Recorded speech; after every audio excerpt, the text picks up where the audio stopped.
you talk about all the details. I am the detail guy, but so when you say design restaurants to make money, these are the details that you pay attention to.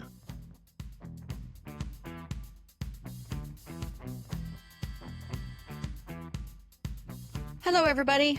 We're back again. This is Diane Armitage with Bruce Russo, and we are talking restaurant revenue and how to increase that from the very beginning all the way to the end and all the way through the middle. So Bruce Russo is the GOAT when it comes to restaurant design and construction. He's created and constructed nearly 600 restaurants across the United States of America, and I've devoted 30 years to global marketing, particularly for restaurants, to help them with innovative strategies and concepts. And we are here to help you as restaurant operators, as chefs, even patrons who are interested in the operations of restaurants.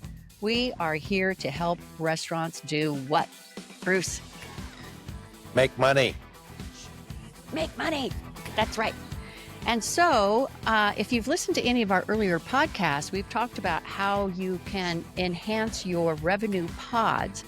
You approach your restaurant with different pods of revenue. And we've talked about a few of these already. But today we're going to talk about a really interesting one, bars. Bars are great. Okay, Kahuna. So if you've listened, big kahuna.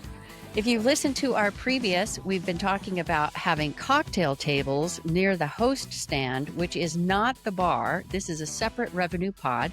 And if you've missed all of that, we'll get you back to that episode.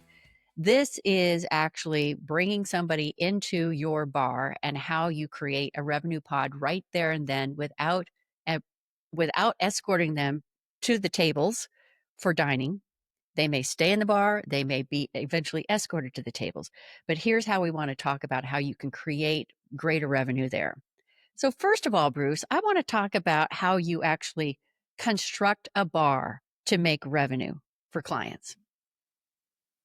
Now, let me tell you, I went to a new restaurant last night in Laguna Beach, and I sent you a picture. I don't know if you recognized what I was trying to show you, but the bar and the seats were so close to a row of tables, booths along the edge of the wall, that there was maybe a foot between the bar stool being pushed into the bar and the beginning of the booths. And so when people were trying to get in and out of their seats at the bar, and when they were trying to guide people to the 4 or 5 booths that they had along the wall, it was a disaster. And it was a brand new grand opening of a restaurant. Well, you're quiet. Sounds to me like, well, I mean, it's obvious that somebody didn't pay attention to the clearance with the bar stool away from the bar versus a circulation path for, what do we talk about? The blue shirts are the worker bees that have the blue shirts on. You have to give them a path for them to do their job. Doesn't sound like that happened. That is correct. No, and it was so close. Like I went with you into one of the restaurants you designed in Dallas, and you took me around to like 25 of them, so I can't remember which one was which. But it was an absolutely beautiful restaurant. They were doing brunch, and you had the dining area, and then you had bar tables, and then you had the bar, and you had all this beautiful room between all of it. Yes. It was just immaculate. I loved it. So what do you usually plan for when you're designing the bar? Okay, so the bar is a fairly substantial portion of revenue. So it's a pretty strong pot of revenue. And there's a lot of things that happen. There's a lot of things that sell for the restaurant. And here's the key. You have to design the bar to sell by default.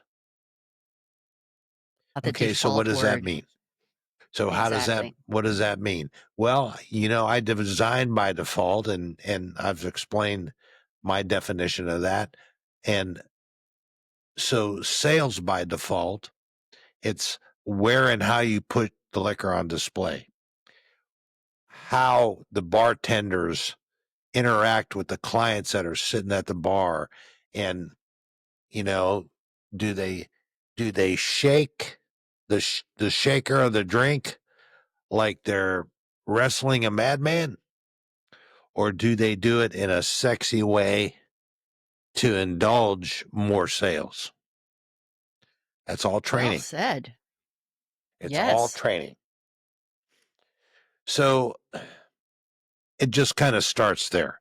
How they pour the liquor and how they, I mean, they're on stage. If there's 5 Yes. bartenders at the bar, they're on stage and they have to do their Las Vegas show from the time they get there to the time they leave. Absolutely true. It is absolutely true. And you have to make it as easy as possible for them by designing by default Correct. their workstation, so to speak. Exactly. So everything there again. So we go back to the 4-foot square in the kitchen. The bartender has a 4-foot square also, and he doesn't need to leave that 4-foot square. That's where he does his job. So between that 4-foot square and his reach, he needs accomplice. He needs he needs to do his entire shift in that 4-foot square and accomplish everything that he needs to do for the night. And as you know, the better the bartender, the more friendly the bartender, the bigger the tips, and you get clientele that come and sit at the bar just for that particular bartender. Yes. So I was noticing in a restaurant last night that they actually have 2 stations at the bar because it was a U-shaped bar. They have 2 stations for the servers. So one group of servers comes up to this particular station to get their drinks from the bartender, and another group of servers goes to that station to get their drinks from the bartender. And those bartenders never left a 4-foot square. There you go. And then they had a bar back who was doing the business in between them. He was Makes sense. setting up the glasses, he was doing all that kind of thing. And I thought, okay, this Correct. is a very well organized bar. When I went to the grand opening the other night, and of course, every grand opening is a little bit, right? But Yeah. the bartenders were on top of each other, moving around, and they probably had been assigned certain sections of the bar. But in this particular case, the bar only had one service station at the far end. And then it was more of a like a horseshoe shape. And they were kind of all over each other in the bar. And the other thing I noticed was that the shelves were so high that even the tallest guy in there was having difficulty getting to the liquor on the shelves. Wow. Amazing. I know. Yeah, 60 inches is the benchmark off the floor for the back bar. Okay. That's And good to know. at 60 inches, guess what? When you're sitting in a bar stool, guess where your line of sight is at? 60 inches. You are so smart. Okay.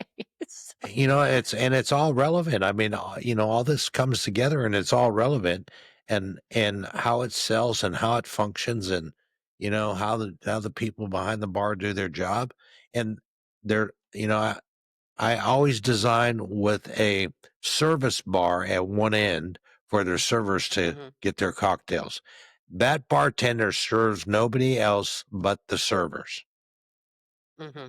That's his job Right. because it's a nonstop function. Exactly. If it's a bigger restaurant, I prefer to design a service bar within the back of the house to where it's connected basically with the wait station in the back of the house, and it's near the expo line. So when the servers go to the back of the house and pick up things on the expo line, the POS is there, the service bar is there, the water's there, the cappuccino, the coffee, everything is right there, and they make their pass in their alleyway. And at the end of that is where I typically put the service bar. Yeah, it makes sense. When I was at this grand opening the other night, they had actually built a service bar. They have a large restaurant. So they'd actually built a service bar in sort of like the second half toward the back, which still had many, many tables and all of that kind of thing. But he had been set up to serve that one third side of the restaurant. So I thought that that was an interesting, nice save because the front bar was absolutely overrun. It And was was way that busy. service bar viewable from the dining room? Yes. Yeah. So they had it actually set up with a back bar with all of the liquor, and it was a pretty nice bar, but nothing that you could sit at. No chairs or Yeah. anything, you know? No, So I he was get it. just I get strictly a it. service bar, and I'm sure that he probably had to explain to 92 people that you can't sit here, You can't sit and here. I'm You not gonna got, take yeah. your order. No, and that's why I put it in the back of the house. But I like the back of the house service bar for all your chilled bottled goods like champagne or white wine or Cabernet or Mhm. whatever that needs to be chilled. I like to take that function away from the bartender because it's there's other things. I view the bartenders as the brain surgeons. And there's no sense in having brain surgeons pulling ingrown fingernails. Right, exactly. You see what I'm You saying? want them So really being let mixologists. You want them to be the exactly, craft guys who are pulling in exactly. all of the audience and the Correct, engagement. correct. They're not Bottle pouring a glass of service wine. is, to me, bottle service to an upscale bartender, mixologist. It's a little disrespectful. Hmm. Oh, it's well put. Another thing that I've noticed in several bars lately is the wine on tap, basically, Yes, big fan. where they'll either have the wine on an actual tap, or they'll Yes, have one of those, where they put the wine bottles and they keep the and vacuum it's in. yeah, it's got nitrogen in it. Yeah. Right, exactly. What do you think of those? I think they're functional. I've even seen them to where kind of a self-serve kind of thing where you swipe your credit card Mm. and then you select We your have one of one and those in Laguna. yeah, and put your glass under it. And I mean, it's functional for whatever needs, but there's nothing like the human pour. Yes, this is true. This is true. Okay, so when you are designing a bar, like for instance, the bar that we visited in the restaurant that we're thinking of helping, that bar had been set up in the 70s, early 80s. It had been designed by an architect who wasn't familiar with restaurant work. And Correct. all of the glasses and things like that were actually off to the side in sort of like a cupboard, like an open Correct. pantry, so to speak. So, how Yes. do you design the glassware so that it's easily accessible? Where do you prefer to have that? I prefer to give the liquor its center stage and glasses right to left, and Okay. stemware on one side and regular cocktail glasses on the other. So And do you it all typically functions with hang the them? bartender. I'm Do you not a typically big hang fan them of in the hanging rods? them. No, I'm Mhm. not a big fan of that. Um, but there are certain ways. There's a couple different ways I do it. You know, I like to put a shelf at 12 inches off the bar top. Um, Mhm. and that gives you plenty of room for your glassware. And then the liquor bottles start there. So you got 12 and then three and three and three shelves for the stair step for the liquor. And Mhm. you're still at roughly about 65 inches. You're still in the line of sight of the clientele. Okay. That makes sense. And what else do you design in the wells of the bar, or how do you do that where you're really thinking about the efficiency and the 4x4 square? Well, again, ticket average plays a big part of the bar design. Do you put one rack for liquor bottles for your house house liquors, or do you put two? It depends on the ticket average of the restaurant. Mhm. And And how deep you go in bourbons, correct, how deep you go correct, in and vodkas, how that kind of wide. thing. I like to have the jockey box set up at 6 foot wide to give the bartender as much flexibility to do his job as possible. Okay, define jockey box for people out there who don't know what you're Okay, saying. so the jockey box is everything. It contains everything that the bartender typically uses for every drink. Okay, there's an ice bin, there's a hand sink, there's a dump sink, and then I've been lately been using glass washers that you put the glass and when you push on it, it sprays and cleans the glass. Those are great. And then a small cutting board, and then the glassware starts. Um, so that's like a 6 foot station typically, Okay, that makes sense. and I like that. that everything, all the tools of the bartender are there, and everything that he needs to Okay. function is there.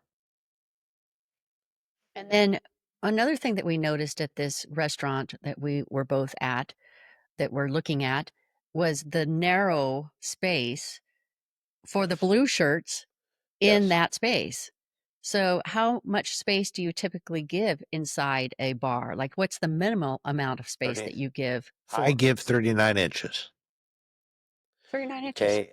39 inches. And there's a reason for that Hmm. because Hmm. when whoever the bartender is, and this is the same thing on the cook line, I do 39. 36 is a little cramped for me. I like to do 39. The extra 3 inches makes a world of difference, but Interesting. it doesn't add the extra step when they turn. See, when you go to 42, now Interesting. you put an extra step and when they turn. So if they're getting liquor from the back shelf and they turn at 42 inches, they have to take another step to get to the jockey box. At Okay. How did 39 you figure this whole inches, thing out? How did uh, you figure out 39 versus 42 inches? I don't even get it. it's 600 restaurants, girl. It's, But that's this do is the you kind just of thing. watch these bartenders and you Well, just go no, I mean, everywhere this and just is, watch the bartenders? And well, you and I talk about this every day, and, everybody thinks restaurants are so easy to design. Okay. You're listening to a guy that's done it over 550 times. So these are the things when you hire a guy like me. that's true. It's the I mean, knowledge to it's so know meticulous. exactly. Yeah. But But the when meticulousness of it is so important because it makes revenue happen and it's less exactly, wear and tear on your it's employees. it's flawless revenue. It's Yeah. trouble-free Yeah. revenue. Big difference. Default Yes. revenue. And then your back bar Okay. guys, they know exactly what they need to load. They got glass carts, they bring the glasses. It takes Mhm. them 30 seconds to bring the glasses. So in a typical bar setup for the bartender, you're going to have the jockey box with the hand sink and the dump sink, the ice bin, hit little countertop for him to cut fruits, and then next to that, I'd like to do like a 30-inch freezer to chill the Mm. glasses. So everything is right Mhm. there. His martini glasses are chilled. I don't put martini glasses on the back bar. They need to be chilled. Agreed. Agreed. I even actually like a cold, white wine glass. It's lovely to have a chilled white wine glass. Exactly. So, okay. Okay, so now let me ask you about the bar tops because I've seen some beautiful bar tops that you've put into restaurants. And Yes. and so what do you typically go with as far as material? And then we'll talk about lighting your bar. I like stone, any kind of stone. I prefer lighter color stone than dark color stone. I think dark color stone sends kind of a angry signal. Hmm, It just kind of sends angry an stone. angry signal of what the bar is. Lighter colors seem to be a happier, more female gender. Well, I think it's elegant. It is. I like it. It's more Yeah, inviting. it's elegant. Hmm. Yes. And so I have seen you actually light a bar from the bottom up. And, Yes. I've seen it happen more often now, but it's not necessarily a trend because it's a lot of work involved in order to Yeah. make that happen correctly. And we were talking Well, about the one that you had in Florida that, you yes. were working with electricians and, you know, Yeah. so how do you actually light a bar from below? Well, it's a kind of a technique that I developed myself, and that I've done it for one particular concept, so we won't. I don't think I'll do it Share again that. because you know they're they're the ones that got it, so they're the only ones that are going to get it. But Well, it wow. there's a whole lot that goes into it because first of all, the stone has to be transparent of light. Hmm. And that when you go looking for that, there's only 3 or 4 different stones that'll do that. Hmm. Hmm. It was a big thing years ago with onyx. Oh wow, you can light onyx, but it's very 1980s the look with onyx Interesting. because Uh-huh. it's very golden and it looks like an old color TV. You remember the console color TVs that we used to have growing up? Yeah. Hmm. When I see an onyx bar, that's the first thing I think of. So there's a couple stones out there that they're precious stones and very expensive, but as you've seen the end result, and it's Oh, very meticulous. Yeah, it's it's very stunning. And meticulous I to love the yes, fact that you've created it as a brand look for that particular concept. I think that that's really neat. That's awesome. yes, Okay, so let's talk yes, about bar stools because I have some, things to say about bar stools. Oof. And I also have things to say about like whether you have a step up where you can rest your feet or whether you're supposed to put your feet on the bar stool. But the thing I hate yeah, the most is a bar stool that doesn't even have foot things. And so your feet just dangle. I- yeah, not good. Yeah. Okay. Not good. Okay. So bar stools, good, bad, indifferent. There are good bar stools and there's bad bar stools. Mhm. It's my preference to always do a bar stool with a back. Yes. There's a lot of Well, bar I mean, stool and for liability designs. reasons. Well, and there's a lot of bar stools that don't have a back. So Mhm. with the back is much better. And here's something that's really important when you design a bar. You know, the bar stools are at a certain height. To put Mhm. dining tables directly behind them, and that client sitting in a chair, what do you think they're looking at? Mhm. Which is exactly what was happening the other night. Okay, Yes. and Mhm. so the running joke about the plumbers, right? Mhm. Okay, so Mhm. if you have a bar stool without a back, You take that risk. yeah, you take that risk of Mhm. seeing whatever the crack is in the in the chair in the bar stool. So The bar stool. you will never you know what I'm saying? I mean, you'll never see a design that I've done to where there's dining tables directly behind the bar stools. It's I don't do it Right. Exactly. because you have to phase Well, and down. I've talked with restaurant owners before who purposely put in bar stools without backs because they say that it is less comfortable and so their patrons will leave more quickly. They'll be able to turn the stool. And for Here, me, I think that there's a lot more ways that you can make revenue happen in a bar rather than making your patrons uncomfortable sitting on a bar stool without a back. there are. Yeah. So, and the other night when I was in this, I hate to pick on this restaurant, but the other night when I was in this restaurant, they did have like a built up stool, like step against the bar, against the bottom of the bar, so that you could put your foot on it. Yeah. It was actually a concrete, you know, Step up, kind of just a block. curb, Yeah. just a curb. it was so slick, my feet kept sliding off of it. So, do you prefer to do bar stool rungs or do you prefer to have some kind of a step there against the bar? Well, again, ticket average plays on the design. Okay. So I prefer Well, how does it bar play in the stools. design? I prefer bar stools with the rung for your feet because Mhm. not everybody, some people like to put their leg to the left of the stool or the right, and they have the four sides to put, the foot rail on. If Yes. you if you do a brass foot rail, which I've done many times, then the bar stool can be anything because you have the brass foot rail. The concrete Mhm. step up or millwork step up or marble step up or whatever, I just don't do it a lot because, you get in the $100 check average. It's not the look. It doesn't give you the elegance Hmm. or the panache of the you know what I'm saying? That's more of a, that's more of a bar. Like if you were driving, let's say you're driving up the freeway and there's a neon sign that says bar kind of blinking, an open sign in the window. That's what you would see there. I mean, that's what I envision. That's why I don't do it a lot. Right. Interesting. Okay.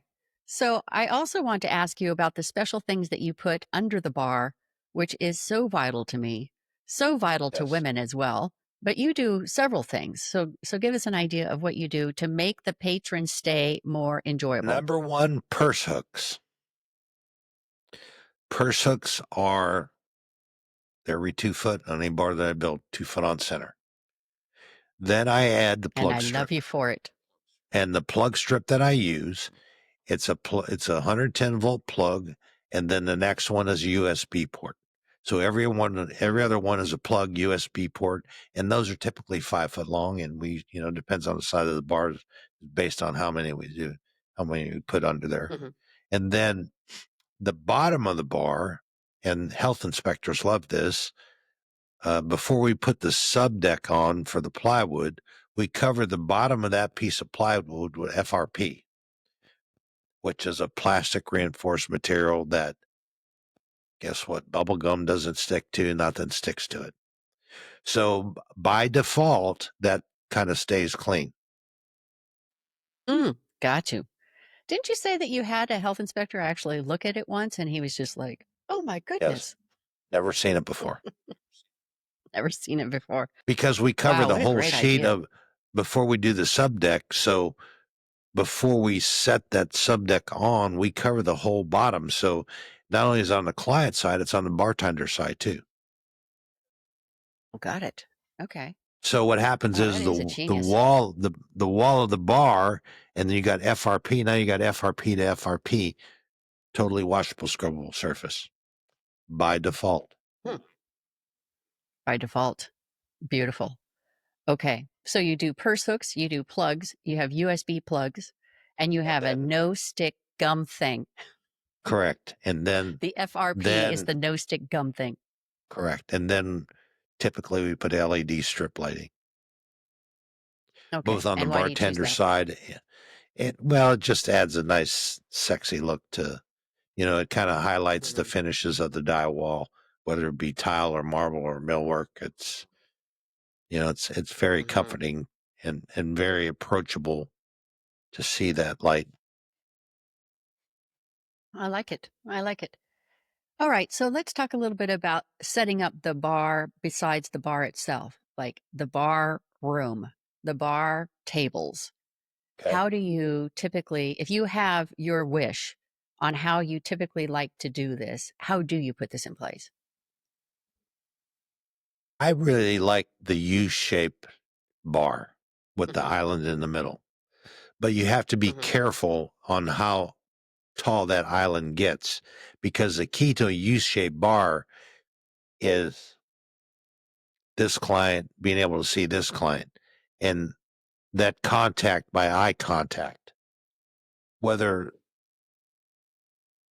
it's a conversation. So Hmm.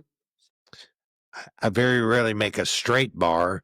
if I can't do a U-shaped bar, then I do a radius bar. And the reason why I radius the bar is because person at each end can see everybody on the radius. If it's straight, the person on the ends they have to lean over the bar to look down the bar to see faces. Right. So if True. I bring that radius up, depending how long it is from left to right, I may add a 12-inch radius, to where it comes out in lieu of being a straight bar. That lets everybody see everybody's face at the bar. Yeah. Now it And creates a bar community by default. right. Correct. Correct. I love that. And then outside of the actual bar, whether you create radius or U shape, then how do you set up the rest of the room for the bar? Okay, it depends how much room I have. Typically, the perfect bar, I like to have the bar, U-shaped bar, and then I like to have a standing drink rail somewhere because people like to stand and That's a have very their good drink. point. Yeah. People like to stand and talk. Conversation seems to flow a lot easier with some people when they're standing more so than sitting. Kind of like me, a lot of people talk with their hands. So if they're standing, they have more freedom. And then the big Bigger note to waves. that, yes, the big note to that is you can get more people at a countertop standing than you can sitting. So how do you incorporate that? How far away is it from Well, how do you do this? I typically allow, so when I do the drawing, I park on the drawing, I'll park the bar stool half in and half out at the seating side of the bar. Then I allow 4 feet clear path. Mm-hmm.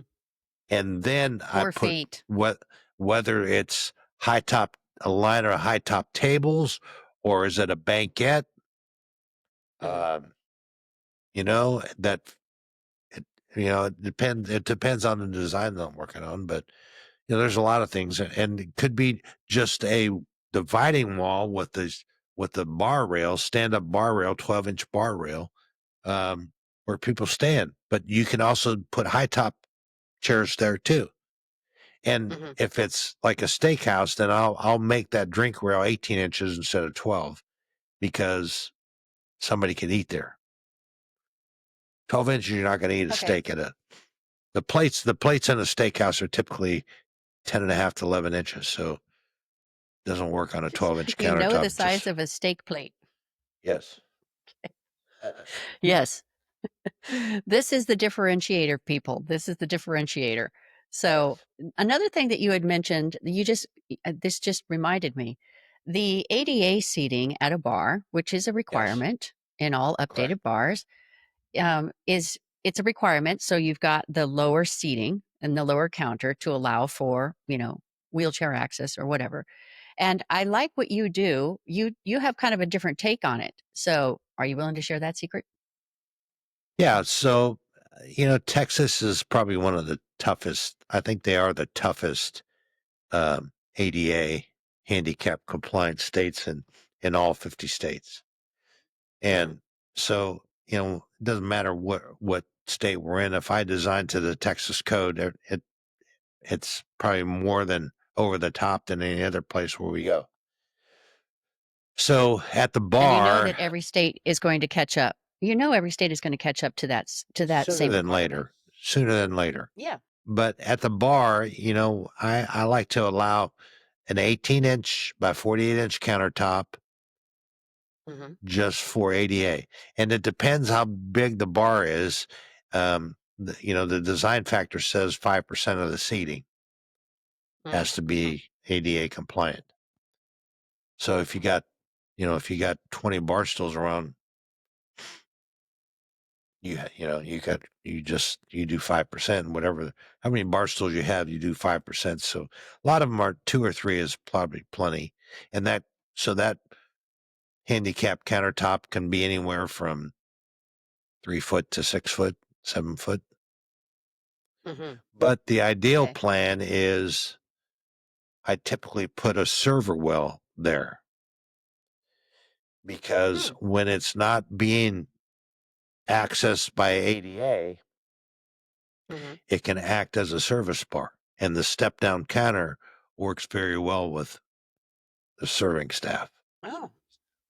Oh, very nice. That's a great plan. I also So the like the difference idea between, of you. go Go ahead. ahead. Well, I like the idea. the bar top height is 42. The ADA height is 34 inches off the floor maximum.